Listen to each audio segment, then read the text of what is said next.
Thank you, Carly. This is Ara Khan. Seems like we have a good group here. Thank you, everyone, for participating and joining us for this webinar. We're going to be talking together for about an hour. I just wanted to mention that we're going to go through a presentation covering about 20-odd slides. So just to give you an idea of how long this will be. And as Carly mentioned, happy to take any questions that you may have through the chat window. If we have time and if I can respond to those questions, I'll do so as we go through the presentation. And at the end, if we have time, we also take some phone questions, but we'll see how that goes. As we start this presentation, let me go on to the agenda slide. As you can see from the agenda, we're going to be discussing, of course, the Smart PO policy, and our overall purpose is to try and explain how we've worked with clients to improve their compliance, as well as use some technologies and automation to go green. So we'll discuss that. But from an agenda perspective, we'll have an introduction on Globally Procure, and then we'll discuss the scope of the discussion today within compliance management. We'll also discuss some of the components of the Smart PO policy. We'll discuss some automation related to going green and what the benefits are of using that automation. We'll also have some implementation considerations. So if you are thinking about implementing this, where would you start? What kind of a project it may look like? And also share some case studies with you related to our experience with our clients in this area. So with that, we'll get started. Again, if you have any questions, just type them in, and if we have time, we'll try and answer those. Going on to slide 3, just an introduction on Globally Procure. We are a full-service procurement firm providing all potential services that our clients may need within the procurement space. Founded over 10 years ago, and we serve our clients using our various offices, as you can see on the map. We have several offices around the world. We have over 120 customers worldwide and manage or source about $50 billion in spend for them. Many of our processes have been certified using third-party auditors, as you can see on the bottom right, and this attests to our focus on providing the highest level of quality service to our clients. Going on. Now focus more on compliance management. So the next couple of slides, we're going to talk about the scope of our discussion today. And in this slide, as you can see, we've mentioned a few different types of compliance. And we wanted to make sure that everyone understood what this discussion was really focused on. So we have internal audit is a type of compliance. That includes SOX compliance. May include some regulatory compliance like HIPAA compliance. There's also operational compliance, which could be quality certifications or ISO certifications. But our main focus for the discussion today is going to be on supplier compliance within the procurement area. Our main focus would be supplier compliance and process compliance within procurement. We may touch a little bit upon price compliance, but not too much on terms compliance or supplier diversity, which are some of the other areas of compliance within procurement. And our focus is to talk about how to maximize strategic sourcing savings, how to maximize the spend that goes through our contracts. And we see that clients have issues in this area, and it's a main focus to make sure that we enhance our compliance to preferred contracts and to preferred vendors. From a process compliance side, we'll talk about the policies that can lead to improved processes, and we'll also touch upon price compliance when we talk about catalogs. So that's the scope for what we mean by compliance within the context of today's discussion. Going on to the next slide, this is another scope slide just to level set everyone on our focus. So we're going to be talking about compliance in the indirect space, which are some of the categories that are shown here. MRO, logistics, packaging, services, travel, marketing, and IT telecom, and not the direct materials that you see on the bottom right of the screen there, where there there is already a significant spotlight on compliance. There are usually systems set up and a significant governance around direct materials, and so our focus will not be there, because we see that while there may be governance and controls within direct materials, there usually isn't that much focus on all the indirect. And I'm sure through your experience you've seen where purchasing is happening within the indirect world, but it's not really complying to any specific governance or requirements, and people are buying from whomever they'd like to buy from rather than from the contracted vendors. So our focus is not going to be on the direct side, it's going to be more on the indirect side of the category spectrum. Okay, going on to the next slide. This slide is showing Globally Procure's strategic sourcing process, and I just wanted to highlight, where is it that we start getting concerned about compliance. So we first plan on what we want to buy, then we go out and source that, and this shows the sourcing process, showing the spend data collection on the left-hand side, going through a market research, developing an internal profile of the spend as well as an external understanding of the industry, and then going through to developing the RFP or getting ready for an auction, understanding the supply base, identifying which suppliers should be shortlisted to participate in the RFP process, as well as in shortlisting the suppliers and negotiating with the shortlisted suppliers and coming up with a contract. So this is the Globally Procured Strategic Sourcing process. And where we start getting concerned about compliance or how we are going to manage compliance going forward really starts to happen at the end of the process as we get closer and closer to the negotiations and then finally into the implementation plan for the category. So if you're sourcing, whether it's IT hardware or any of those indirect categories we saw in the previous slide, we start getting concerned about some of the terms and requirements within the contract and how we're going to measure those. But we also start getting concerned about how we're going to make sure that the users that will be buying this going forward will buy off this contract and not someone that they know that they get reliable service from or someone that they would like to buy from. So that starts to happen in steps 4 and 5, especially in step 5, where we then start an implementation plan after the contracts have been signed with the selected vendors. And the whole purpose of setting up that contract, going through the strategic sourcing process, is to maximize savings, total cost savings from that contract.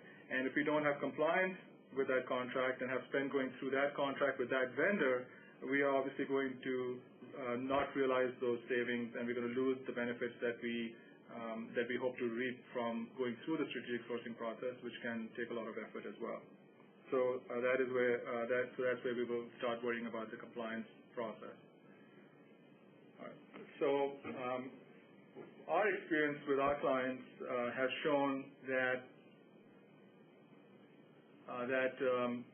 there are as soon as the contract is signed, as soon as we set up a new contract, we start to see non-compliance, and that's mainly due to process leakage. And for this discussion, we've bucketed some of that process leakage into 3 areas. The first being communications, the next being the Req-to-pay process, and the third one being the vendor setup process. There may be more areas that we can look at from a compliance perspective to improve compliance, but these are 3 key areas where we believe that, based on what we've seen with our clients, we can be smart about plugging some of the gaps here and improving some of the requirements in these areas so that compliance can be enhanced and increased. And so the spend can go through the contracted vendors as well as their contract. So on the left-hand side for the communications process, we have as soon as a contract is signed, if it's a significant enough contract, there may be communications that go out to the user base, whether it's on a corporate intranet, maybe through emails. If it's a smaller group of stakeholders, it would probably be through emails. Sometimes for our larger contracts, we have it published on the homepage of in the procurement area or on an intranet site somewhere where people can view that. And then there are communications that would go out, for example, if there are giant large screen TVs in key areas, they would also show that a new contract has been signed, some benefits and some things that people should do. And of course, there is the traditional email and notification going out to the key stakeholders that there's a new contract that is now in place. Please start using this contract. What we found is that while this information may be transmitted, there is so much other information out there as well that people may forget. They may not remember or to use this contract. They may not remember that the contract was put in place. And even if they did listen to the messages at that time, they may not remember at the time of purchase. So they may not be buying that service or those goods at that particular point in time, but when the time comes, the communication has already taken place and they may not remember. Also, there may not be a procurement help desk available to them for them to call and say, this is my requirement, I want to buy these items, what is the contract available for me to buy these? So we find that the communication process, while it starts off and it is available to everyone at the beginning, the share of mind in a sense of that communications can be low. Just as an example, we recently sourced a global contract for a client related to copiers and printers, and communicated that throughout the company. But around the same time, we just as soon as those initial communications were sent out, we started getting calls asking about buying from other vendors. So, again, that was just confirmation of the fact that while the communication has gone out, there's only so much communication we can do, and there's only so much that people are going to remember. In the middle, we have the Req-to-pay process. So what we find is that many times there is a lack of policy involved, how you should be buying. There may be a lack of governance around the processes that one can buy from, around the level of thresholds that one needs to put in a purchase order, the level of approval that is needed for purchases. And so with the lack of governance, we also see that there is variability in processes, and as a result, the right process may not be followed. And so even if there was no compliance, there is no way to avoid compliance the next time. So the processes are not set up to identify the lack of compliance and go back and tell the user that you should be buying off this contract. So that falls through the cracks in the Req-to-pay process many times. And then the vendor setup process, we find that it is quite diffused or dispersed within the organization, and as a result, anyone can set up a new vendor or request a new vendor to be set up. And what we found with many of our clients is that new suppliers may be added because they may be preferred suppliers, or because they may be suppliers that provide good service and someone wants to keep using them. And also, the supplier may already be in the list, and the list keeps on going, it's still active, and so there's no change, and there's no check on making sure that that supplier is removed from the system. And that's in the third bucket here under vendor setup. Many times we see that in professional services, where one can just add any supplier that they want to go to for their professional services, and there's no control over which one that they can get, and everyone has their own favorite provider in that space. So we see that a lot as well. We'll talk a little bit more detail about the processes on the next slide, so let me go there. So on the next slide, we see that there is poor processes and a lack of governance when there is less spend visibility and process standardization across the organization. And again, we're talking about large clients here, Fortune 500 companies, who still lack this governance for indirect purchases over the Req-to-pay process. Here, and on the left-hand side on this chart, there are some examples of process gaps that we see within our client organizations. So they may have variable thresholds for the use of POs. So there may be minimums. In one case, we saw in one region there was a minimum of $5,000 that was required for a PO to be created. In another case, it was $3,000 was the minimum that was required for purchase orders to be created. And as a result, when the purchase orders are not created in the system, when that record and that visibility is lacking, it is very difficult to then clamp down on that non-compliance, because you don't know, there's no place to catch it. what we find is that when there is a lack of visibility, and that's the key really here, one is it is difficult to go back and then identify what that purchase was for. So, for example, if we're buying MRO, and if it's some materials that we're buying with an MRO, and if there's no purchase order created, if there's no record or catalog record created, then one can buy from their local provider, and it may be a small provider, small vendor that one may not be familiar with. The invoice comes in, it's paid without a check against a purchase order, and at that point it may be coded by accounts payable as being purchased for some material. Now, if you don't know the vendor, you don't know exactly what materials those were, whether they were electrical components or whether they were mechanical components, it's difficult to then say whether that was the right vendor or the contracted vendor for those items. And as a result, without that record being created, it makes it very difficult to go back, find the user, and say this was a non-compliant purchase, and you need to stop buying from these other vendors, and there is this contracted approved vendor that you should be buying from. So the main point of this slide is to say that we believe that our clients have seen a lot of benefit by having a record of the purchase through a purchase order or something similar that we'll talk about soon that can at least identify non-compliant purchases so that we can go back and clamp down on both the vendors that were set up as well as the users so that they start buying from the right contracted vendors and their contracts. So on the left-hand side, again, we see many thresholds here for the level at which we need to have purchase orders in the system.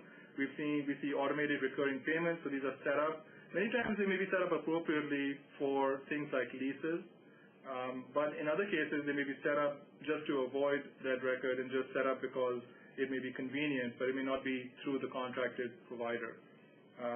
We've seen manual authorizations, so just handwritten payment authorizations on invoices, where again the record will not be created because in those cases many times there's no PO created. Also, we see use of unapproved vendors, and this is where there's no process really set up to avoid that new vendor or an unapproved vendor from being removed from the system. We also see variable PO processes on the bottom left here on this slide. Variable PO processes related to inconsistent data entry and PO processes. So if I'm coding the entry wrong, if I'm identifying the wrong material code, or I'm not entering all the information that I need to, then as a result what we see is that then later on we don't have enough information in that record to again take action against non-compliant purchases. So these are some of the variabilities we see in the PO processes, in the Req-to-pay process that we believe can be improved to enhance compliance. All right, I'll just pause for a minute here and see if there are any questions that are coming up.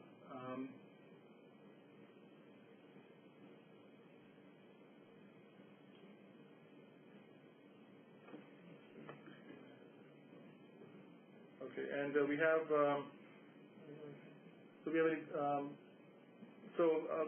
this question is more general, more around any other areas where we see such lax processes.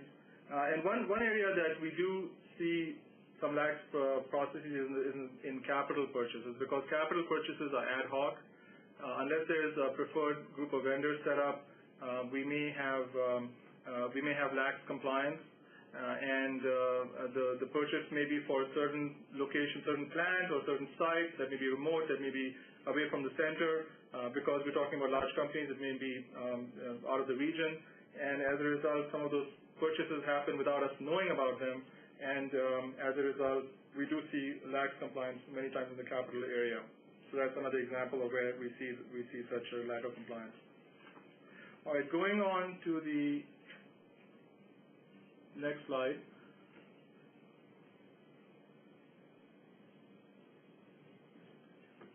So on this slide, we have some improvement in compliance. So some ways shown here that start the process of improving compliance and helping our clients do a better job of getting their spend through contracted vendors and through the contracts that they should be going through, and maximizing the savings that they wanted to realize from the strategic sourcing process.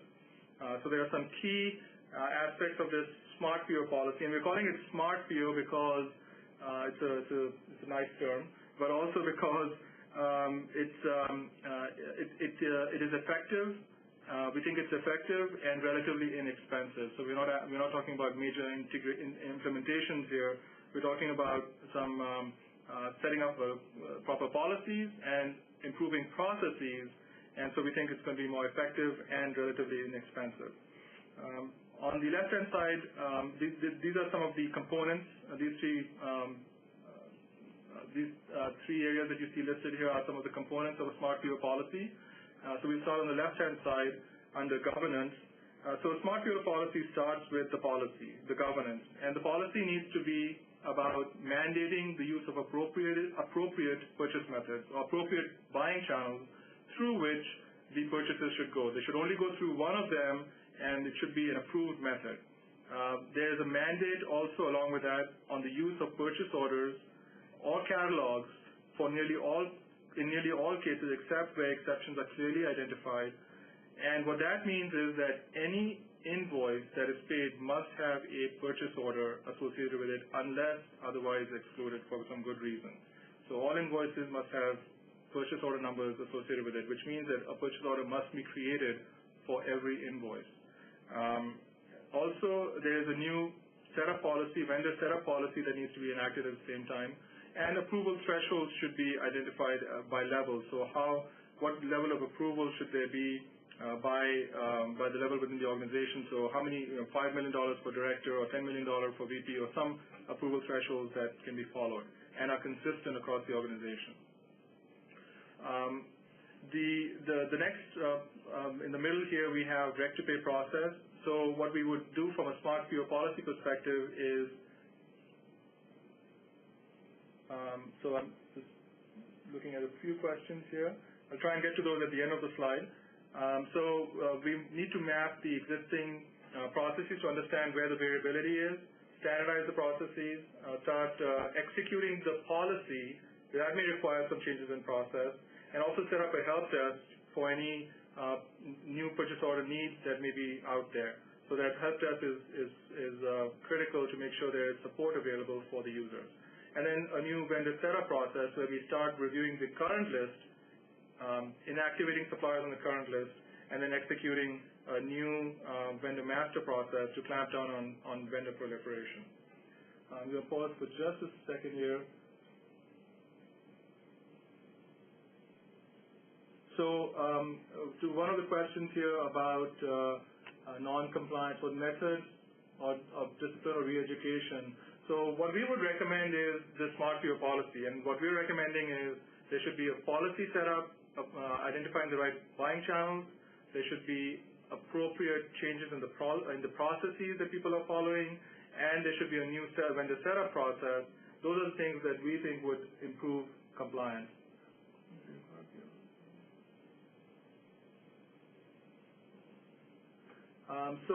We're not saying that, we're saying that the process should start to have POs set up before the invoices are received.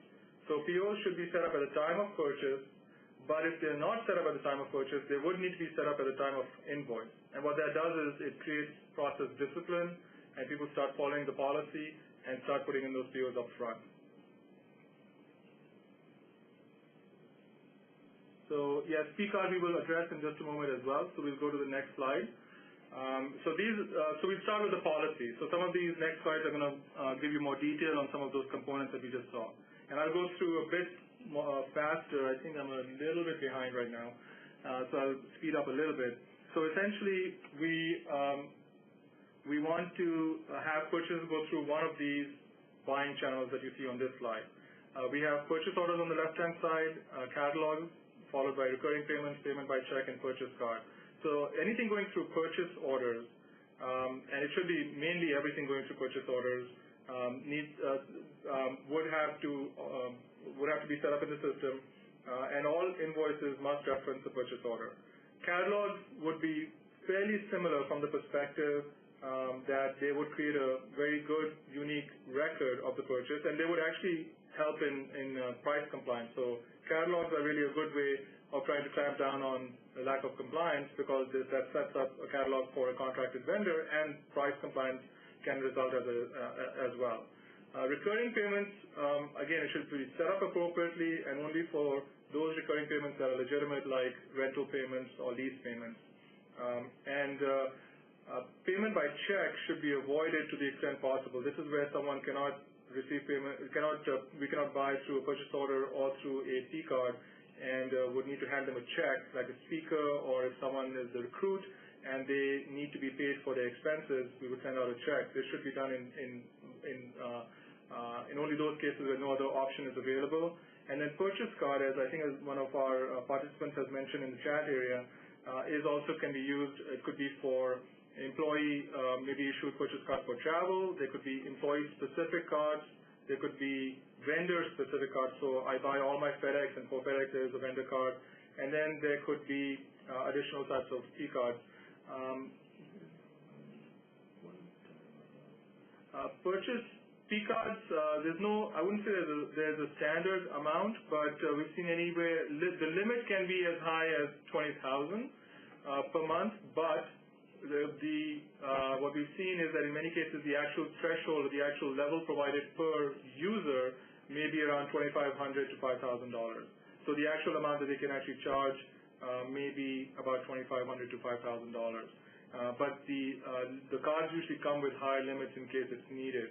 And what we recommend is that it should not be for inventory items. It should not be for any items where there may be a service involved where it may lead to some liability, because a purchase card or a purchase through a P card is not necessarily tied to a contract, and so may not have those liabilities may not be covered through a P card. So you want to be careful on how you want to use those P cards. Just looking at some questions here. Right, so we will look at compliance to a purchase order soon. So let's see if, as we go through it. Again, a purchase order creates a record. It allows us to review what was bought, and it helps us to improve compliance by the help desk helping the user, navigating the user to the right contract.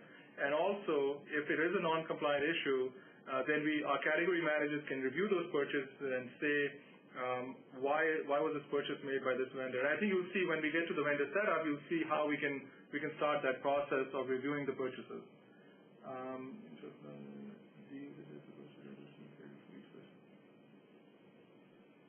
I'm just looking at some questions. The requisition, the approval has to be at the requisition level, because when a requisition comes in, that's a request from a user, I want to buy something. Before it is converted to a purchase order, an approval must take place. So that requisition is then routed, whether electronically or some other way, but typically by via email or via internal communications through the system. It's routed to the approver. The approver then sends a response back whether they approve it or not, and that happens through catalogs as well. And the purchase order is created only after the approval has been received. So let's move on. Again, I'm behind a little bit. Another aspect of the Req-to-pay process and improving that area is to set up this help desk. So there's a lot of things that the help desk can do, because now we've asked users to follow a new process. We've got a new policy. We've got governance. We've sent out this policy. Now the users are saying, okay, how do I buy through this? Tell me how I'm supposed to change what I'm doing today. And as a result, the users would need to know what to do, how to submit a requisition, who to contact, and that's where the help desk comes in. And a help desk doesn't have to be a lot of people, but it should be one centralized contact point that will help the users through the new processes. We typically suggest using standardized forms to receive requisition information. If it's not being done online, then there should be a standardized form set up.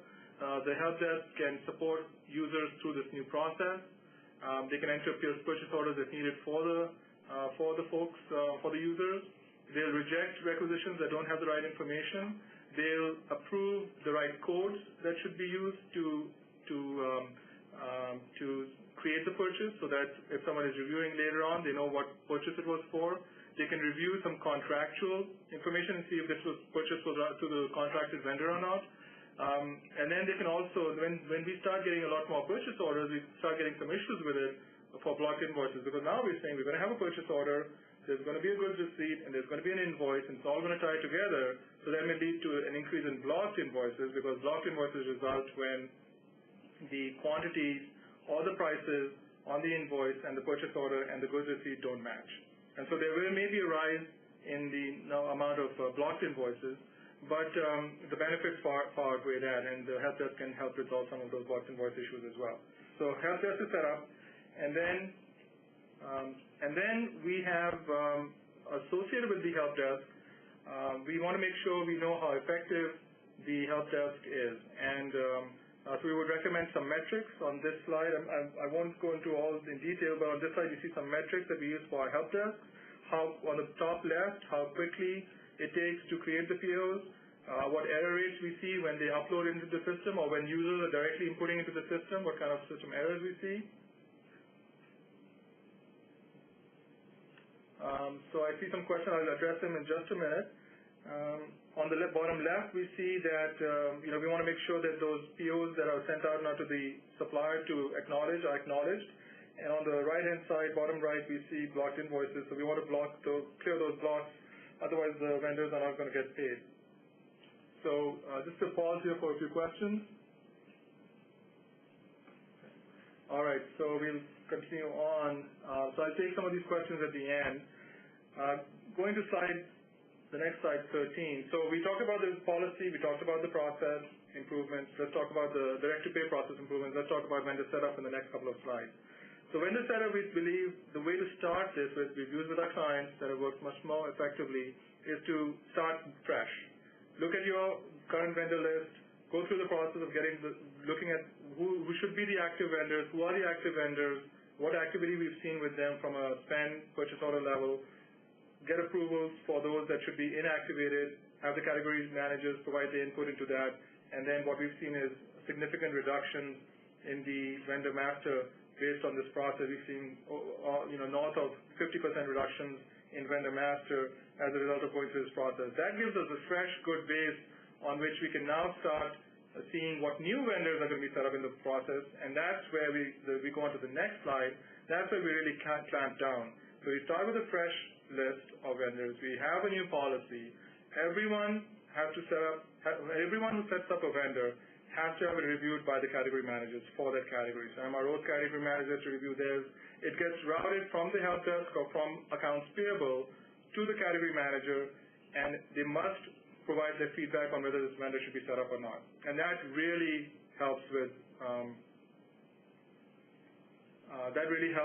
the vendor, minimizing vendor proliferation, and of course, as a result, then vendors are not able to buy off contract. So we catch this at two steps. I'll go through this quickly again. We'll catch this at two steps, one at the PO and one at the payment step. Sometimes if a request comes in and a vendor has to be set up, we will catch it right there and have it routed to the category manager. This is on the left-hand side.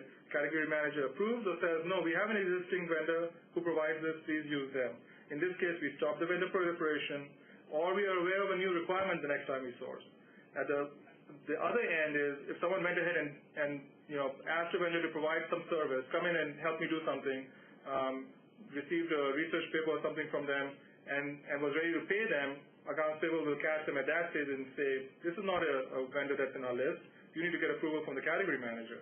Typically, the vendor will get paid, but the category manager can review that and say, is this a one-time setup because we have someone who provides this, or it's an ongoing setup. And again, if it is a one-time setup, the category manager then notifies the user not to use this vendor again because we have someone else for this specific requirement. So that's how we clamp down on vendor proliferation and as a result of contract purchases. All right, I'll take some of these questions at the end because we're a little behind. Going green. Now, this is an important area because many of the things that we've talked about so far, the policy, the processes, can be done manually. They don't really require automation. They require some support, like from the help desk, and automation can definitely help. But what we're saying here on this slide is that if we automate some of this, and we'll talk about what, we'll automate. Then we can see significant savings from the amount of time, processing time, as well as paper reduction and supply chain costs related to paper, and you can really cut down on the amount of paper usage and our carbon footprint. And what we've seen is significant reductions in paper pushing, in printing, in accounts payable, matching up one type of paper invoice, another paper purchase order. And what we've seen here, we've done this with many clients, is that they can automate the process, and the process is automation of transmitting a purchase order to a vendor and receiving the invoice from them. This can be done through directly in this picture on the left-hand side that you see. You have the company, the buyer on the left-hand side at the bottom, and then you have direct EDI connections with the vendors, or an EDI connection through a vendor hub, typically provided by some EDI vendors like Sterling or GXS. These are some of the leaders in the space, and all the vendors connect to them. If you have this kind of a setup where you have it through a vendor hub, then very little infrastructure investment is needed by the buying organization. And many of these solutions are now very mature to the level where you can do it through the web. So really, there is not much infrastructure required from our vendors as well. And as a result, what we've seen is that in many cases, the buying organization may actually pay for some of this. To the vendors, it may be seamless and it may be free in many cases. And what the buying organization saves is that all that matching, seeing whether the invoice is coming in with a legitimate purchase order, gets automated. If the invoice comes in without that legitimate purchase order, it's rejected immediately. It doesn't even enter the system. So you cannot get paid until that match happens. And if you don't get paid until that match happens, the vendor is going to get that purchase order. And we've seen that being a very effective way in which we use this process, this automated process, to improve the process, to reduce our internal processing times by AP, because they now don't have to match it manually. The system is rejecting anything that does not match well with our internal purchase order. So the purchase order has to be created. That system, that is transmitted out through the system to the vendors. They, through web forms on the web, can just respond to that when they have the time of the invoice. And really, there's not much infrastructure support or infrastructure development they have to do on their end at all. So it applies to large companies as well as very small ones, regardless. It works seamlessly. Now, those vendors do need to be onboarded, and that does require some effort, but it's not a very expensive effort. It's just a matter of getting them onboarded and signed up. So the benefits are that you get the check on whether the invoice has a purchase order number, whether it's a legitimate purchase order number or not. It gets rejected if it is not legitimate, or if there's none. The vendor then is forced to go and get the user to get that purchase order number for them. So the record would be created in the system regardless. And as a result, there's significant paper reduction and related supply chain reduction, significant reduction in accounts payable processing costs. So we think that it's a great solution to enforce the new processes and policy, but also to go green and save a lot of paper and carbon footprint, reduce the carbon footprint for the organization. So smart PO policy, I've talked about a lot of these, does lead to improved governance. It sends a clear signal that indirect is a space that executives are focused on. They would like to have proper controls in this area. It leads to process discipline. For all purchases, you now have a three-way match. You get spend visibility to the purchase order records. Vendor compliance increases because now no vendor can be set up without a review by the category manager, and now we've already got it starting with a fresh list. And we automate the transactions and eliminate paper and manual transactions in the process. So a lot of significant benefits, and our clients are very happy with this process. On slide 17, how do you start the implementation? Well, you've got to look at the initial Req-to-pay processes. You've got to look at what your variability is in your processes, what processes are automated, where are the handoffs, which stakeholders are involved, which thresholds are involved, what is the current state before you can start saying, okay, this is what we want to change in the process, and this is what the policy needs to cover. So that's where we start the implementation. The process on the next slide indicates that it takes about 4 to 6 months. The first few months are spent on gathering this as-is state we just discussed. In the middle, you see a transition period. So we won't We won't, of course, enforce the policy without giving the users some time to get used to it, without getting the help desk online and get that going. And so we give a month or 2 months, depending on the size of the scope, to get this process started. That's when the users are told you must have a purchase order or you must buy through these approved methods. The vendor list should have been culled by that time. So the process is already starting where the category managers are getting requests for new vendors. So that transition period, that's happening in the transition period. And then in the steady state, all invoices that come in without the purchase order or all invoices that come in with an inappropriate purchase order are then rejected. And so that then puts it back on the vendor to get that purchase order created, and the users have to do that. Okay. All right, so we have a couple of case studies here. Actually, let me take a couple of questions before we get into the case studies. Prepayment. So I think to a question here about prepayment, vendors may require prepayment, but the amount may be greater than the P card. So in those exception cases, what we didn't talk about is how you can take the buying channels and apply them to the category-specific level. So which category must go through which buying channel. And so there is the channel of the check. I mean, you can write a check to a provider. Prepayments I'm not sure why prepayments cannot be done through a purchase order, but I would think that you may have prepayments through a purchase order, or you could write a check. Again, the check is not advisable because there's not a good record related to a check on what you bought. Another question is, how do you measure PO error rates? So error rates are, it's more related to requisition. So if I have a requisition and we either have the user submit a requisition or we have ourselves uploading the requisition into our system, then as a result, we may have sometimes errors where the system doesn't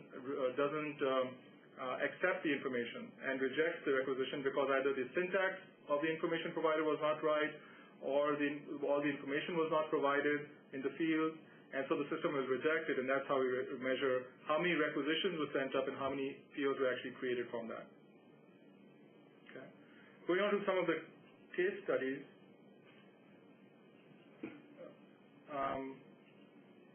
Having a little bit of a...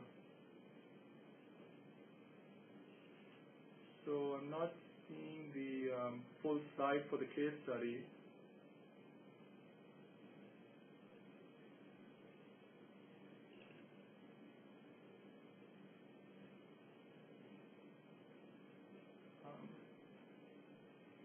So I'm having a little bit of a technical difficulty here trying to get to the case study.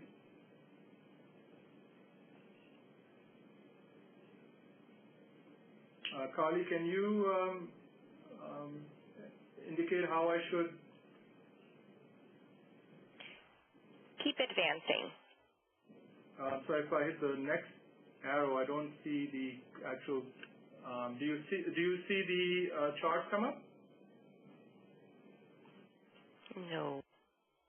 Okay. All right. Well, I'll just talk to it then. That's fine. So we have a couple of case studies, and we will be publishing a white paper related to this, and I think the attendees will be receiving a white paper. The white paper has at least one of the case studies, so I can just talk to it. The first case study is in the CPG world, consumer and packaged goods. And here our client asked us for a no PO, no pay initiative. So essentially they said we'd like to implement something where there's no payment unless there's no payment made to a vendor unless there's a purchase order. We worked on this for that 4 to 6 month duration, set up a policy, cleaned up the vendor master, and implemented the new vendor approval process. We saw significant savings related to the automation in the PO process, about 30% savings there. We also were able to get now all indirect purchases that were without exclusions. There are some exclusions, but all indirect purchases through purchase cards, through purchase orders. We also came up with the first P card policy at the same time to say, okay, there are some reasons why we can use P cards as well, and there was an 80% reduction in the vendor master list. So that process is going well at one of our clients. And then the case study number 2 was also in a similar industry, and there we mapped their current purchase-to-pay processes and developed their future state. We also redesigned their processes to automate and also shift some of the help desk effort offshore. So in that case, we have a help desk that's on site, so a component on site, and then a component that's off site, and that of course helps us from a cost perspective. We developed SLAs, so service level agreements, for reporting on error rates that we discussed earlier, and we've seen significant improvements in the processing. So 90% of the requisitions are converted within the same day, 90% of blocked invoices are cleared within 7 days, and we were able to significantly improve in this case, there was also some delivery metrics that we were able to improve. There was also a 30-35% reduction in the support that was needed from a purchase order perspective, and we were able to reduce the Maverick spend through improved reporting. And the improved reporting, of course, is because we now have more visibility to what is on our purchase orders, and as a result, we can the category managers have that information. They can also clamp down on the vendors when new vendor setup happens. So hopefully you can see that both two together can be powerful tools in the hands of the category managers to make sure that purchases are through contracted vendors only. All right, so we are at the end here of the main portion. I'll take questions, and I see some already on the chat here.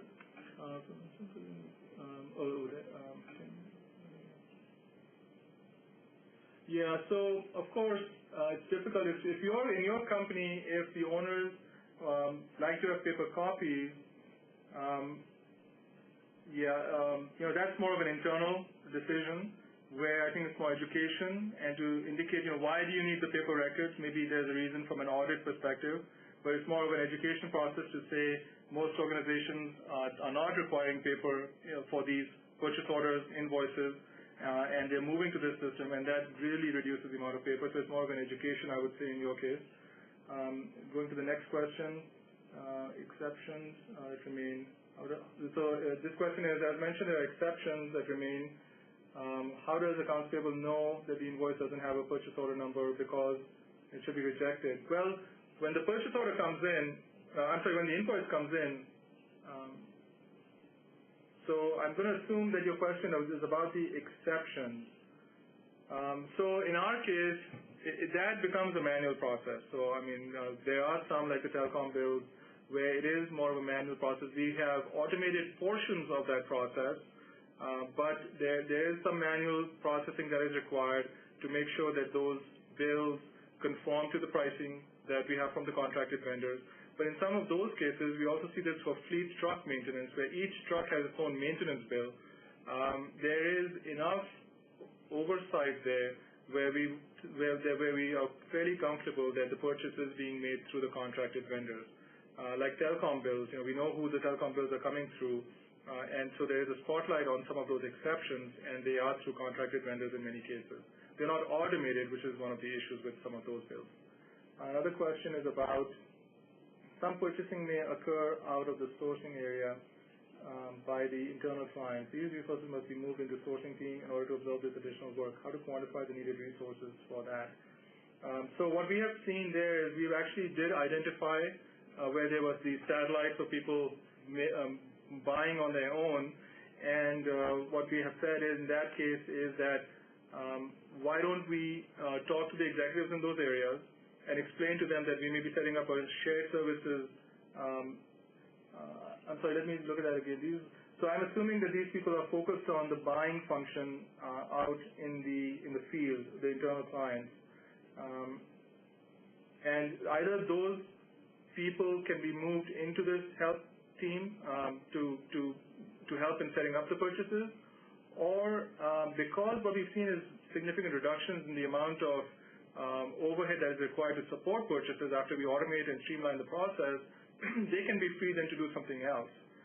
So they may stay where they are, but they may not be needed to do the purchasing activities that can be handled by the help desk.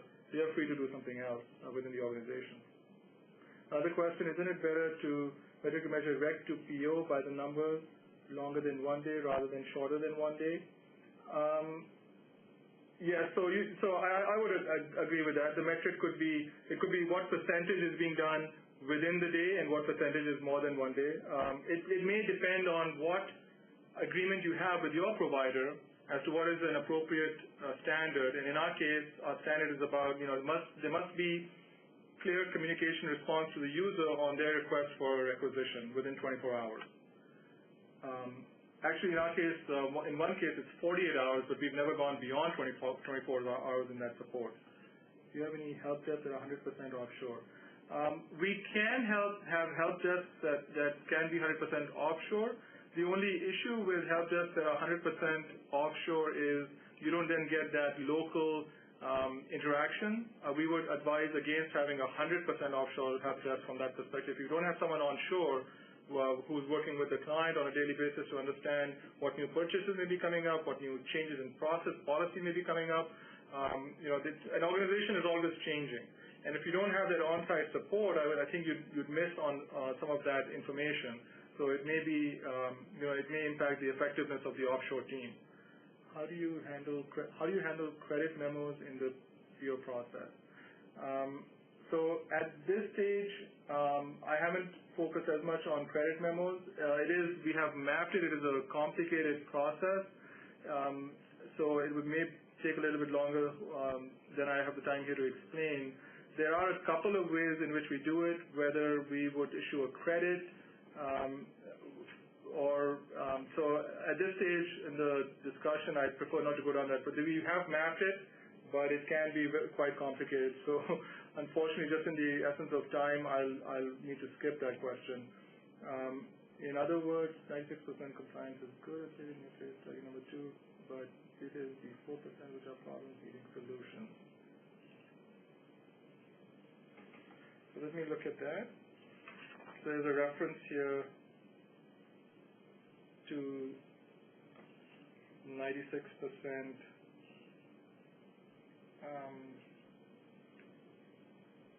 I'm not sure where that reference is being made, so I'll have to, I'll go to the next question. But in general, this question is about whether 96% compliance is good. We don't generally see 96% compliance. That would be fairly good, I would say. We would definitely want to go to 100%, but if it's north of 90%, I think we're doing well. Problems that we've seen with our clients are typically more than the 10% that may be out there that may be non-compliant. Also, it does vary quite a bit by category.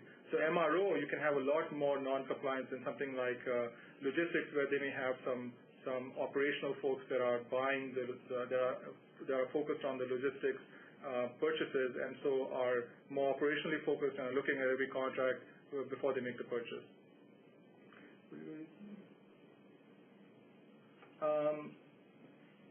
As far as sharing a list, I think a list of categories where we see exceptions, I mentioned a couple. In our example, there shouldn't be that many exceptions, but it's those telecom bills we've seen fleet maintenance bills where the bills are so long that you don't want to have a bill for every record. So it's a very small record, it's a very small transaction, and there are thousands of them, and so there's no point in setting up a PO for bills like that. So that would be an example of the types of categories where there would be exceptions. Which are the KPIs regarding vendors and categories? KPIs regarding vendors and categories. So again, as I mentioned, the goal is 100% compliance, and KPIs regarding vendors is that we want to get all our source spend 100% through our contracted vendors. And as far as categories is concerned, again, we want to get all our sourced spent through the contracts within each of our categories. And I'm not sure if that was the question, but that's the KPIs to us are clear. We want to get all our purchases through our sourced and contracted vendor. Now, there are KPIs saying 95% compliance to contract may be good. So those studies are out there, but right now we're just focused on improving the processes and trying to make sure that we get it as high as we can. All right, we seem to be out of time. Thank you very much for your participation. We've got a lot of good questions, so thank you for those. Hopefully, we were able to provide some information useful to you, and hopefully some of the answers also did answer some of your questions. Thank you for joining, and there is some contact information provided on this slide in case you would like to contact me. We will also have our webinars archived on this link as shown here. You can see some other procurement resources based at globallyprocure.com/resources. You can request more information as shown here, and a white paper of the Smart Fuel Policy Improve Compliance and Go Green will be made available to all attendees as well. We're just finalizing that, and sure you should receive a copy of that as well. So again, thank you very much for joining us and for participating and for asking so many good questions. Have a good day. Take care. Thank you, Carly, if you'd like to provide some final thoughts. Thank you, everyone, for joining us. Please take a moment to fill out our brief survey. We'll be redirecting you there now. Thanks again for joining us, and this concludes our program.